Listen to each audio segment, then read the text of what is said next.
Hi friends, നമ്മളിന്ന് തയ്യാറാക്കാൻ പോകുന്നത് ഉണക്കച്ചെമ്മീനിട്ട തീയലാണ്. ഇതിനാവശ്യമായവ എന്തൊക്കെയാണെന്ന് നോക്കാം. പച്ചമുളക്, തക്കാളി, സവോള, ക്യാരറ്റ്, പടവലങ്ങ, വഴുതനങ്ങ, ഉരുളക്കിഴങ്ങ്, തേങ്ങ, ഉണക്കച്ചെമ്മീൻ. ചെമ്മീൻ വൃത്തിയാക്കി എടുക്കുന്നതിന് വേണ്ടി ഒരു പാനിൽ വെച്ച് ചൂടാക്കുക. എന്നിട്ട് ചെമ്മീൻ്റെ തോട് കളയുന്നതിന് വേണ്ടി ഒരു പാത്രത്തിൽ വെച്ച് ഇങ്ങനെ ചെയ്യുക.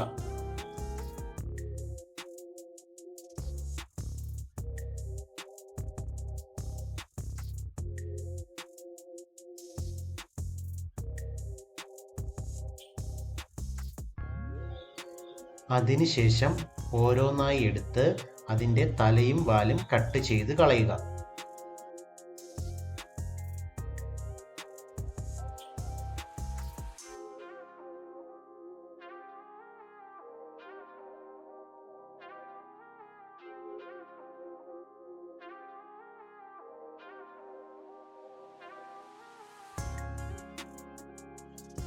പിന്നീട് ഇത് നന്നായി കഴുകി വൃത്തിയാക്കി എടുക്കുക.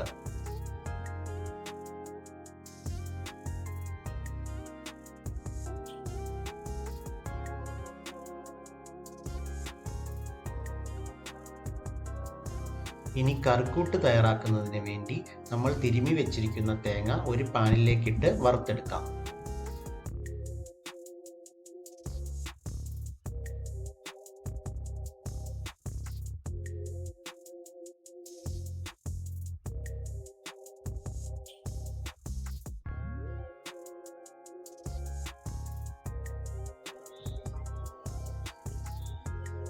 തേങ്ങ ചൂടായി വരുമ്പോൾ അതിലേക്ക് കുറച്ച് വെളിച്ചെണ്ണ ഒഴിച്ചു കൊടുക്കാം. എന്നിട്ട് 2 ചെറിയ ഉള്ളി അരിഞ്ഞ് ഇട്ട് കൊടുക്കാം. എന്നിട്ട് നന്നായി ഇളക്കി കൊടുക്കാം.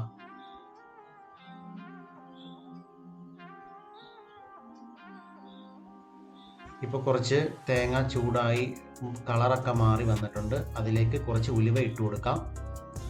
കുറച്ചും കൂടെ വെളിച്ചെണ്ണ ഒഴിച്ചു കൊടുക്കാം. ഇപ്പോൾ ഈ നിറത്തിൽ വന്നിട്ടുണ്ട്.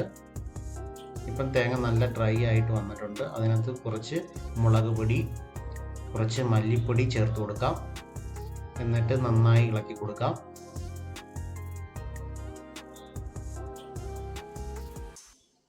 ഈ ഒരു പരുവം വരെ ആയിട്ടുണ്ട്.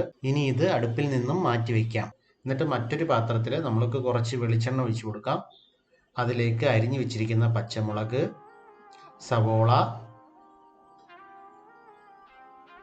പടവലങ്ങ, ക്യാരറ്റ്, ഉരുളക്കിഴങ്ങ്, വഴുതനങ്ങ ഇവയെല്ലാം ഇട്ട് കൊടുത്ത് നന്നായി ഇളക്കിയെടുക്കാം.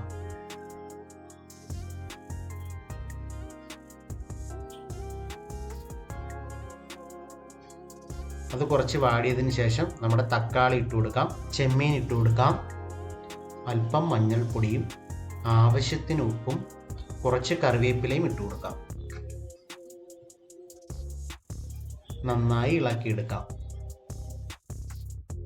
അതിനുശേഷം വറുത്ത് വെച്ചിരിക്കുന്ന തേങ്ങ മിക്സിയുടെ ജാറിലിട്ട് ഈ പരുവം വരെ അരച്ചെടുക്കുക. ഇപ്പോൾ കഷ്ണങ്ങളെല്ലാം ആവശ്യത്തിന് വഴണ്ട് വന്നിട്ടുണ്ട്. അതിലേക്ക് നമ്മുടെ കറിക്കൂട്ട് ചേർത്ത് കൊടുക്കാം. ഇതിലേക്ക് ആവശ്യത്തിന് വെള്ളവും പുളിയും പിഴിഞ്ഞ് ചേർക്കാം. ഇനി നന്നായി ഇളക്കി അടച്ചു വെച്ച് തിളപ്പിക്കാം.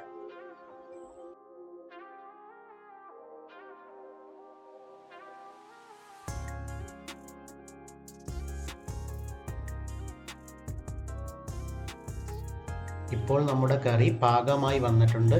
ഇനി ഇത് അടുപ്പിൽ നിന്നും മാറ്റിവെക്കാം. ഇനി കടുക് താളിക്കുന്നതിന് വേണ്ടി ഒരു പാനിൽ കുറച്ച് വെളിച്ചെണ്ണ ഒഴിച്ച് കടുക്, ചെറിയ ഉള്ളി, വറ്റൽമുളക്, കറിവേപ്പില എന്നിവ ഇട്ട് കൊടുക്കാം.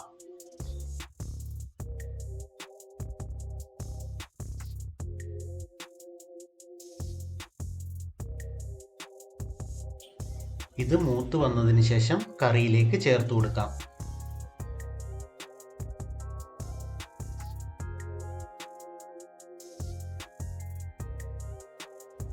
ഇത് കറിയിലേക്ക് നന്നായി ഇളക്കി ചേർക്കുക.